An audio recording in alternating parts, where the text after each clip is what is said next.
नीलाचल पहाड़ी पर बसा कामाख्या मंदिर एक ऐसा रहस्यमयी तीर्थ स्थल है जहां मां कामाख्या की पूजा किसी मूर्ति के रूप में नहीं बल्कि उनकी प्राकृतिक और अलौकिक शक्ति के रूप में होती है।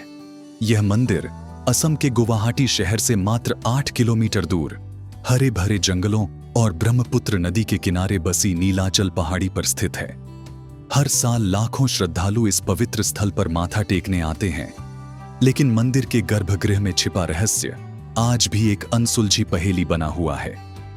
मान्यता है कि यहां मां कामाख्या समय समय पर रक्तस्राव करती हैं और यह चमत्कारी शक्ति धरती के गर्भ से फूटती है। मंदिर का हर पत्थर, हर कोना, हर हवा का झोंका एक प्राचीन और गूढ़ इतिहास को चुपके से बयां करता है। यह वह पवित्र स्थान है जहां विज्ञान भी अपनी सीमाओं को स्वीकार कर मौन हो जाता है। आइए हम आपको ले चलें कामाख्या मंदिर के उन गूढ़ रहस्यों की यात्रा पर जो सदियों से अनछुए हैं और जिन्हें सुनकर आपका मन आश्चर्य, श्रद्धा और भक्ति से भर उठेगा। नमस्ते प्रिय दर्शकों, हार्दिक स्वागत है आपका हमारे YouTube चैनल काल रहस्य में। आज हम आपके लिए एक ऐसी कहानी लेकर आए हैं जो न केवल ज्ञानवर्धक और प्रेरणादायक है बल्कि आपके मन को विस्मय और श्रद्धा से भर देगी। यह कहानी है कामाख्या मंदिर की, जहां प्रकृति और देवत्व का अनूठा संगम होता है, जहां आस्था और रहस्य एक साथ नाचते हैं। कहानी शुरू करने से पहले एक छोटा सा निवेदन। शास्त्रों में कहा गया है कि अधूरी कथा सुनना दुख और पाप का कारण बन सकता है, इसलिए इस वीडियो को अंत तक जरूर देखें। साथ ही अगर आप अपनी मां के प्रति सच्चा प्रेम रखते हैं तो इस वीडियो को लाइक करें, हमारे चैनल को सब्सक्राइब करें और कमेंट में मां लिखकर अपना प्यार और समर्थन दिखाएं।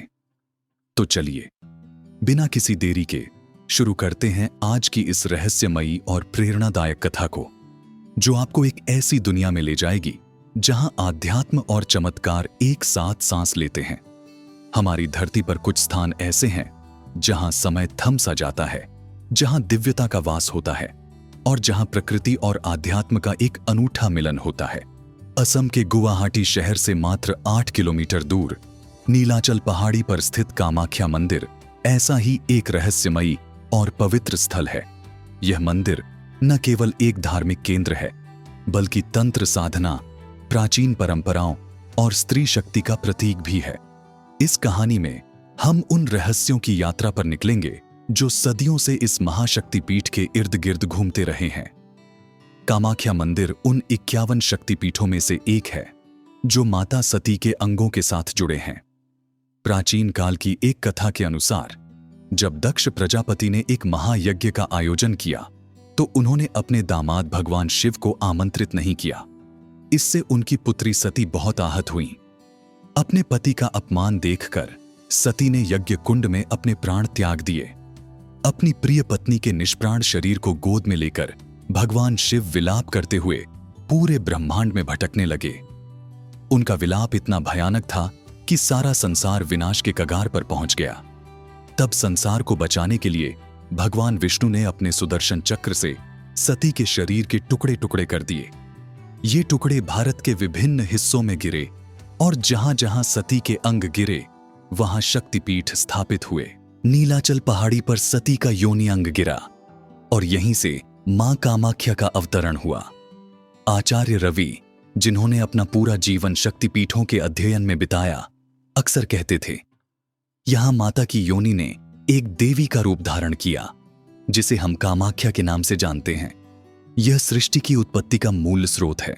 जिस प्रकार मनुष्य अपनी मां की योनि से जन्म लेता है, उसी प्रकार इस संसार की उत्पत्ति भी माता की शक्ति से हुई है। यह मंदिर सृष्टि के उस मूल तत्व का प्रतीक है जो जीवन का आधार है। मैं दीपक शर्मा, एक पत्रकार, कामाख्या मंदिर पर एक विशेष लेख लिखने के लिए नीलाचल पहाड़ी पर चढ़ा। सूर्य अभी पूर्वी क्षितिज पर उगा ही था और मेरे मन में कई सवाल और जिज्ञासाएं थीं। पहाड़ी पर चढ़ते हुए हवा में मंत्रों की गूंज थी और वातावरण में एक अजीब सा सुकून था। मुझे पता चला कि मंदिर के गर्भगृह में कोई मूर्ति नहीं है बल्कि एक प्राकृतिक चट्टान है जिसका आकार योनि के समान है। इस चट्टान से निरंतर एक जलधारा प्रवाहित होती है जो मंदिर के रहस्यों का केंद्र है। वहां के एक पुजारी ने मुझे बताया, इस योनि चट्टान से हमेशा जल बहता है और साल में एक बार अंबुबाची मेले के समय यह जल लाल हो जाता है, ठीक वैसे ही जैसे किसी रजस्वला स्त्री का रक्तस्राव होता है। यह सुनकर मैं स्तब्ध रह गया। क्या यह सिर्फ एक पौराणिक विश्वास था या इसके पीछे कोई वैज्ञानिक कारण भी छिपा था? पुजारी ने आगे बताया कि हर साल जून माह में 3 दिनों के लिए मंदिर के कपाट बंद कर दिए जाते हैं, क्योंकि इस दौरान मां रजस्वला होती हैं। यह अंबुबाची मेला कामाख्या मंदिर का सबसे महत्वपूर्ण आयोजन है, जब हजारों भक्त, साधु, तांत्रिक और पर्यटक यहां एकत्रित होते हैं। इस मेले के दौरान मंदिर का वातावरण एक अलग ही ऊर्जा से भर जाता है। मंदिर के आसपास की हवाएं मंत्रों की गूंज से थरथराती हैं और हर तरफ एक अलौकिक शक्ति का एहसास होता है। कामाख्या मंदिर केवल एक धार्मिक स्थल ही नहीं, बल्कि तंत्र साधना का एक प्रमुख केंद्र भी है। सदियों से तांत्रिक और अघोरी साधक यहां आकर अपनी अलौकिक सिद्धियां प्राप्त करते रहे हैं। मंदिर परिसर में घूमते हुए मुझे एक वृद्ध तांत्रिक मिले। उनके बाल और दाढ़ी सफेद थे और उनकी आंखें गहरे ज्ञान और अनुभव से भरी हुई थीं। उन्होंने कहा, बेटा, तंत्र विद्या एक ऐसा विज्ञान है जिसके द्वारा प्रकृति की शक्तियों को नियंत्रित किया जा सकता है। कामाख्या मंदिर में माता की शक्ति सबसे प्रखर है। यहां हम अपने मंत्रों और यंत्रों के साथ साधना करते हैं और उस ऊर्जा को प्राप्त करते हैं जो इस शक्तिपीठ से निकलती है।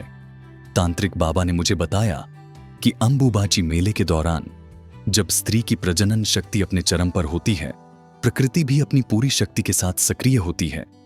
इस समय तांत्रिक साधना अपने चरम पर पहुंचती है और साधक अपनी सिद्धियों को और प्रबल करते हैं। तांत्रिक बाबा ने मुझे नरकासुर की कथा भी सुनाई, जो कामाख्या मंदिर से अभिन्न रूप से जुड़ी है। प्राचीन काल में नरकासुर नामक एक असुर राजा का इस क्षेत्र पर शासन था। वह अपनी शक्ति और अहंकार के लिए जाना जाता था। एक दिन उसने मां कामाख्या को देखा और उन पर मोहित हो गया। उसने मां से विवाह का प्रस्ताव रखा। मां ने उसे एक असंभव शर्त दी। यदि वह एक ही रात में नीलाचल पहाड़ी पर चारों ओर पत्थर की सीढ़ियां और एक विश्राम गृह बना दे, तो वह उससे विवाह करेंगी। नरकासुर ने अपनी पूरी सेना और शक्ति को काम पर लगा दिया और वह इस मुश्किल कार्य को पूरा करने के करीब था। लेकिन मां कामाख्या ने अपनी माया से एक मुर्गे को सुबह से पहले बांग देने के लिए प्रेरित किया। यह सुनकर नरकासुर क्रोधित हो गया और उसने मुर्गे का पीछा कर उसे मार डाला। इसके बाद भगवान विष्णु ने नरकासुर का वध कर दिया। आज भी कामाख्या मंदिर के पास कुकट्टाचक्की नामक स्थान है, जहां नरकासुर ने उस मुर्गे का वध किया था। यह कथा हमें सिखाती है कि देवी शक्ति को पाने के लिए धैर्य, श्रद्धा और सम्मान की आवश्यकता होती है, न कि लालच और अहंकार की। जून माह के अंत में जब मैं गुवाहाटी के एक होटल में रुका था, मुझे पता चला कि अंबुबाची मेला शुरू होने वाला है। मैंने निर्णय लिया कि इस अद्भुत और रहस्यमयी आयोजन को देखना चाहिए। नीलाचल पहाड़ी की ओर बढ़ते हुए मैंने देखा कि हजारों लोग, साधु, तांत्रिक, भक्त और पर्यटक इस अनूठी घटना को देखने के लिए एकत्रित हो रहे थे। मंदिर के आसपास का वातावरण मंत्रों की गूंज, अगरबत्ती की सुगंध और भक्ति के रंगों से भरा हुआ था। स्थानीय पंडित प्रकाश शर्मा ने मुझे बताया, अंबुबाची शब्द अंबु यानी पानी और बाची यानी उत्फुल्लता से मिलकर बना है। यह स्त्री की प्रजनन शक्ति और जन्म देने की क्षमता का प्रतीक है। उन्होंने आगे कहा, सतयुग में यह पर्व 16 वर्षों में एक बार, त्रेता युग में 7 वर्षों में, द्वापर युग में 12 वर्षों में और कलयुग में हर साल मनाया जाता है। अंबुबाची के दौरान मां भगवती रजस्वला होती हैं और गर्भगृह से 3 दिनों तक रक्त प्रवाहित होता है। इस अवधि में मंदिर के कपाट बंद रहते हैं और उनका दर्शन निषेध होता है। आश्चर्य की बात यह थी कि इन 3 दिनों में पास की ब्रह्मपुत्र नदी का पानी भी लाल हो जाता है। मैंने इसे अपनी आंखों से देखा और सोचा कि यह सिर्फ एक पारंपरिक विश्वास होगा। लेकिन जब मैंने एक वैज्ञानिक डॉ कपूर से इसका कारण पूछा, तो उन्होंने बताया, नीलाचल पहाड़ियों में लौह खनिज प्रचुर मात्रा में है। जून में मानसून की पहली बारिश के कारण इन खनिजों में रासायनिक प्रतिक्रिया होती है, जिससे लाल रंग का पानी बहता है और ब्रह्मपुत्र नदी में मिल जाता है। यह एक प्राकृतिक घटना है जिसे हमारे पूर्वजों ने आध्यात्मिक अर्थ देकर एक परंपरा का रूप दिया। यह सुनकर मैं चकित था कि कैसे हमारे पूर्वजों ने प्राकृतिक घटनाओं को आध्यात्मिक विश्वासों से जोड़कर एक अनूठी परंपरा बनाई। यह विज्ञान और आध्यात्म का एक अनोखा संगम था, जो कामाख्या मंदिर को और भी विशेष बनाता है। अंबुबाची मेले के दौरान मंदिर में विभिन्न तांत्रिक अनुष्ठान होते हैं। एक सुनसान कोने में मैंने एक अघोरी साधक को देखा, जिनके शरीर पर भस्म लगी थी और हाथ में त्रिशूल था। उनकी आंखों में एक गहरी शांति थी, जो उनके गहन तप का प्रमाण थी। उन्होंने कहा, अंबुबाची के समय हमारी शक्ति अपने चरम पर होती है। हम ऐसे मंत्रों का जाप करते हैं जो साल के अन्य दिनों में उतने प्रभावी नहीं होते। माता का आशीर्वाद हमें अलौकिक सिद्धियां प्रदान करता है। उन्होंने बताया कि मेले के अंतिम दिन जब मंदिर के कपाट खुलते हैं, मां को स्नान करवाया जाता है और नए वस्त्र पहनाए जाते हैं। भक्तों को एक विशेष लाल कपड़ा प्रसाद के रूप में मिलता है, जो माता के रज से पवित्र होता है। इसे धारण करने से भक्तों की मनोकामनाएं पूर्ण होती हैं। इस प्रसाद को लेकर भक्तों में गहरी श्रद्धा और विश्वास होता है। कामाख्या मंदिर से जुड़ी एक और कथा है कामदेव की, जो इस स्थान को प्रेम और काम शक्ति का प्रतीक बनाती है। कहा जाता है कि कामदेव ने समाधि में लीन भगवान शिव पर काम बाण चलाया। क्रोधित शिव ने अपना तीसरा नेत्र खोलकर कामदेव को भस्म कर दिया। यह घटना गुवाहाटी के उमानंद मंदिर में हुई थी, जो ब्रह्मपुत्र नदी के बीच एक द्वीप पर स्थित है। कामदेव की पत्नी रति ने शिव से प्रार्थना की और शिव ने आश्वासन दिया कि कामदेव नीलाचल पर्वत पर मां कामाख्या के आशीर्वाद से पुनर्जनन करेंगे। इसीलिए यह क्षेत्र कामरूप कहलाया। कामाख्या मंदिर न केवल शक्ति बल्कि प्रेम और काम शक्ति का भी प्रतीक है। यही कारण है कि यहां प्रेम और विवाह संबंधी मनोकामनाएं भी पूरी होती हैं। इस कथा ने मुझे यह समझाया कि कामाख्या मंदिर केवल आध्यात्मिक उन्नति का ही नहीं, बल्कि सांसारिक इच्छाओं की पूर्ति का भी केंद्र है। मंदिर में कौमारी पूजा की परंपरा भी अनूठी है। यहां कन्याओं को देवी का रूप मानकर उनकी पूजा की जाती है, जो स्त्री शक्ति के सम्मान को दर्शाता है। पंडिता गायत्री देवी ने मुझे बताया, कामाख्या में स्त्री शक्ति के सभी रूपों, कन्या, युवती, पत्नी, माता और वृद्धा का सम्मान होता है। यहां जाति, वर्ण या धर्म का भेद नहीं, सभी कन्याएं पूजनीय हैं। उन्होंने एक प्राचीन कथा सुनाई कि एक बार इंद्र ने कौमारी पूजा में भेदभाव किया, जिससे उन्हें अपने पद से वंचित होना पड़ा। यह कथा सिखाती है कि स्त्री शक्ति के सामने सभी बराबर हैं और उसका सम्मान करना हर किसी का कर्तव्य है।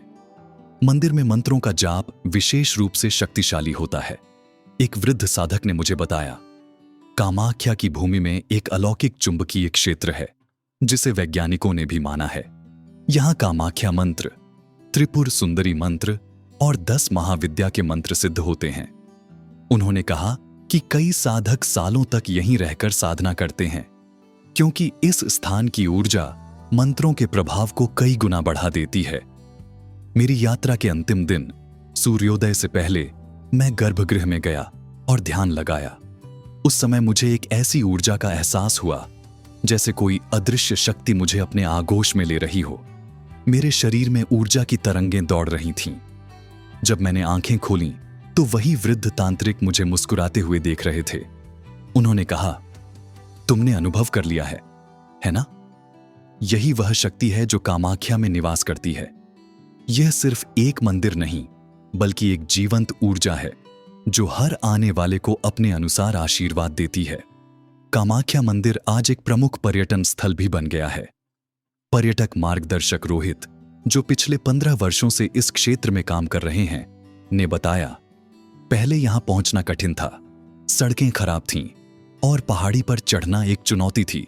लेकिन अब सरकार ने सड़कें, होटल और अन्य सुविधाएं सुधार दी हैं। फिर भी मंदिर की रहस्यमयता और दिव्यता ही इसका असली आकर्षण है। लोग यहां आते हैं ताकि वे उस अलौकिक ऊर्जा को महसूस कर सकें जो केवल कामाख्या में ही मिलती है।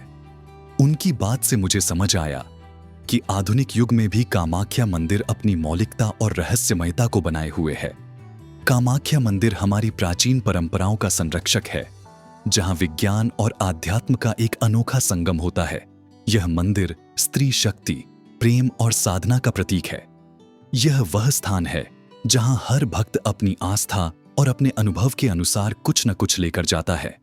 मेरे लिए यह यात्रा न केवल एक लेख लिखने का अवसर थी, बल्कि एक आध्यात्मिक अनुभव भी थी, जिसने मुझे यह सिखाया कि कामाख्या मंदिर सिर्फ देखने का नहीं, बल्कि अनुभव करने का स्थान है। प्रिय दर्शकों, यह कथा आपको मां कामाख्या के रहस्यों की गहराई में ले गई होगी। हम आशा करते हैं कि इस कहानी ने आपके मन में श्रद्धा और जिज्ञासा को जागृत किया होगा। कृपया इस वीडियो को लाइक और शेयर करें। कमेंट में जय मां कामाख्या लिखकर अपनी श्रद्धा प्रकट करें। इस कथा को अंत तक देखने के लिए आपका हृदय से धन्यवाद। मां कामाख्या की जय।